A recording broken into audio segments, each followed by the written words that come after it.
তোমাদের কাছে এসে গেছি চুনিপান্না সিরিয়ালের আপডেট নিয়ে। আজকে ছোট্ট দিম্মাকে দেখে চুনির তো চোখে জল চলে আসে। দিম্মা, তুমি চলে এসেছো? তুমি এত তাড়াতাড়ি জন্ম নিয়ে নিলে? তুমি এত বড় হয়ে গেলে? দিম্মা, তুমি তো বলেছিলে তুমি আমার সন্তান হয়ে আসবে। আমি তোমাকে দেখে খুব খুশি হয়েছি দিম্মা। তখনই ছোট্ট মেয়েটার বাবা বলে, কে দিদিমা? এইটুকুনি মেয়েকে দেখে দিদিমা মনে হচ্ছে? ও তো আমার মেয়ে পলা। কিন্তু এইভাবে কেন কথা বলছে আর এই সাজগোজ? তখন বলে, আরে আমি তো সামনেই একটা যাত্রাপালায় অংশগ্রহণ করেছিলাম, তো সেখানকারই সাজ পোশাক, আর তাই জন্য আমি ওইভাবেই কথা বলছি। যতক্ষণ না এই সাজ পোশাক ছাড়বো ততক্ষণ আমার কথাও যাবে না। সাজ পোশাক ছাড়লে তোমাদের মতো কথা বলতে লাগবো। বলেই তারা এখানে কেন এসেছে তারা তো ঠিক চিনতে পারলো না। তো বাইরে লেখা ছিল পেন গেস্ট ভাড়া দেওয়া হয় বড় বড় একটা বোর্ড, তাই এসেছে তারা। তখন মেজো জেঠু বলে, না না, আমরা পেন গেস্টের ব্যবসা করছি না, ওটা আমরা তুলে দিয়েছি, আপনারা আসতে পারেন।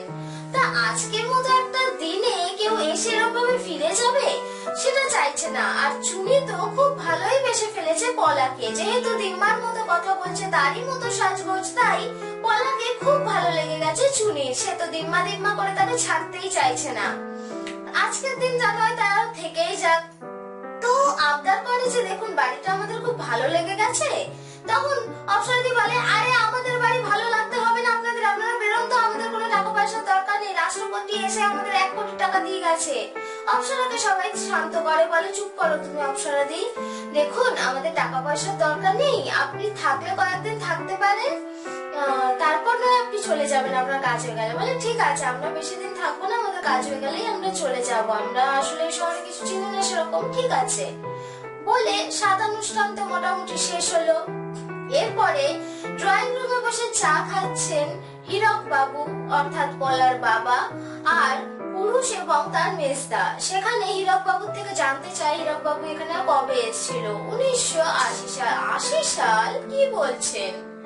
তো সে মানে নিজের রহস্যটা বেরিয়ে আসছে, এটা ভাবছে সে কোথা থেকে কি সব জানতে পেরেছে এই কলকাতার ব্যাপারে, এই দেশের ব্যাপারে, শহরের ব্যাপারে সে কি কি জানে। বলে, মোহন বাবুর থেকে গল্প শুনেছিলাম। মোহন বাবু? ওই সময় তো একটাই মোহন বাবু ছিল, মোহনদাস করমচাঁদ গান্ধী। আপনি কি তার কথা বলছেন? তার রহস্য আস্তে আস্তে ফাঁস হয়ে যাচ্ছে বলে সে চা নিয়ে মানে মানে ঘরেই যেতে চায়, কিন্তু অপ্সরাদি তাকে সন্দেহের চোখে দেখে। সবাই অপ্সরাদিকে বলে যে কেন শুধু শুধু সন্দেহ করছে সে। অন্যদিকে চুনি তার ঘরে সমস্ত গিফটস গুলো দেখে, আর চুনির যা মধু যা তাকে একটা হার কানে দুল সেট করে দেয়। পলা বাইরে থেকে সেটা উকি মেরে দেখলে তখনই অপ্সরা সেখানে চলে আসে আর পলাকে ধরে ফেলে। কি ব্যাপার, এখানে লুকিয়ে লুকিয়ে কি দেখছো আমাদের বৌদিকে, নতুন বৌদিকে? কি মতলব? তো চুনি আর মধু যাও এই চিৎকার শুনে বাইরে বেরিয়ে আসে, জিজ্ঞেস করে কি হয়েছে। তখন পলা বলে, এইটুকু মেয়ের উপর সন্দেহ করছে, তোমরা কথা বলছিলে বলে তুমি ভিতরে যেতে পারছিলাম না জিজ্ঞাসা করে। অপ্সরাদি বলে, না আমার তো সন্দেহ হচ্ছে ওর উপরে, এইটুকু একটা মেয়ের সাথে এরকম ভাবে কেউ কথা বলে? পলা এরকম বলে চলে যায়। তো মনে মনে ভাবে চুনি, অপ্সরাদি তো ভুলভাল কোনো কথা বলে না। অপ্সরাদি মানলাম ভুল বলেছে এমনি মেয়েটাকে, ছোট্ট মেয়ে, কিন্তু তাও সত্যি কি কিছু ভুল হচ্ছে? মানে আমরা সত্যি কি খুব বিশ্বাস করে ভুল করে ফেলছি? এদিকে সবার মনে একটু একটু করে সন্দেহ বাড়তে থাকে, কারণ হীরক বাবুর আচরণটাও ঠিকঠাক নয়। অন্যদিকে হীরক এবং পলা তারা দুজনে ঘরে গিয়ে বলা বলি করে, তারা চুনিকে কিছুতেই একলা পাচ্ছে না। চুনির সাথেই তাদের কাজ আছে, কিন্তু এটা আবার কেমন কাজ?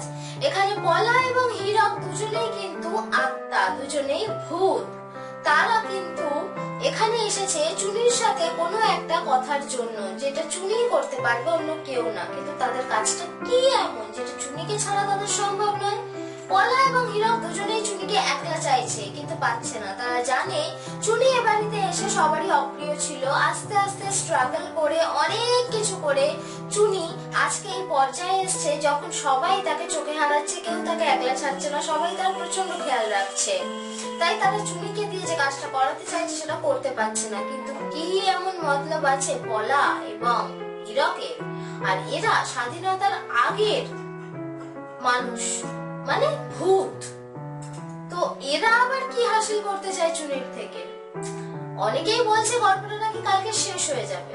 বাট এটা দেখে মনে হচ্ছে না গল্পটা কালকে শেষ হবে। আর যদি শেষ না হয় তাহলে তো আমার ভীষণ মজা, আর আমার ভিউয়ার্সরা তাদেরও খুব মজা, এটুকু আমি খুব ভালো করেই জানি।